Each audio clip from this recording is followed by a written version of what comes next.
Thank you so much. So issued or not and distributed from the seat or not. From the check possible. We'll discuss it. Will this be sorted out during this January? Why this? January by That is what the objective of SIR is.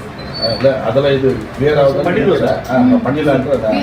We'll have to understand first what is the issue in detail and then how in SIR it will be improved. We will do sir, but we'll have to go in detail. Current residence voter ID number வெவ்வேறு. அது வந்து பேர் பார்த்தீங்கன்னா ஒரே இதுல அவங்களுக்கு 2 இடத்துல இருக்கிறது அட்ரஸ் இருக்குது. இது டீடைல் இருக்கு. அவருக்கு எந்த இடத்துல இருக்குது ஃபுல் டீடைல் எல்லா டீடைலும் அந்த இதில் நாங்கள் வந்து இப்போ இன்றைக்கி ஓசூரில் டபுள் என்ட்ரி இந்த ஒரு சாஃப்ட்வேர் மூலமாக எல்லாம் கண்டுபிடிச்சா டபுள் என்ட்ரி வித்து ப்ரூஃபோட 12,793 ஓட்டு இந்த ஒசூரில் மட்டும் இருக்கிறது.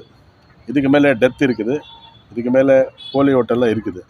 அதெல்லாம் இந்த எஸ்ஐஆரில் வந்து கண்டிப்பாக அது நீக்கப்படுவாங்க.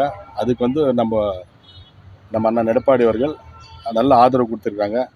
நீங்கள் இப்போ பீகாரில் கூட பார்த்தீங்களன்னா அந்த இதில் தான் இன்றைக்கி என்டிஏ வந்து அமோகமாக வெற்றி பெற்றிருக்குதுன்னா இந்த போலி ஓட்டெல்லாம் நீக்கிறதுனால தான். அது வந்து இப்போ தமிழ்நாடு நடக்க போகுது.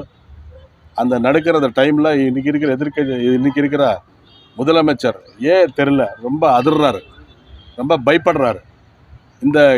இந்த போலி ஓட்டெல்லாம் நீக்கிறதுக்கு அவர் பயப்படுறார். எதுக்கு பயப்படுறாரோ தெரில. ஆனால் அடுத்த தேர்தல் வந்து பீகாரில் எப்படி நடந்துச்சோ சேம் அது வந்து இங்கே ரிப்பீட் ஆகிறதுக்கு 100% வாய்ப்பு இருக்குது.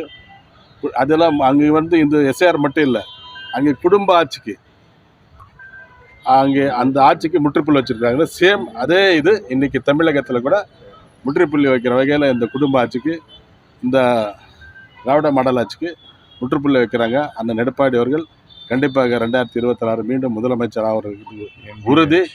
ஜனநாயக ஒரு ஆட்சி வர்றது உறுதி என்பதை இங்கே தெளிவுபடுத்த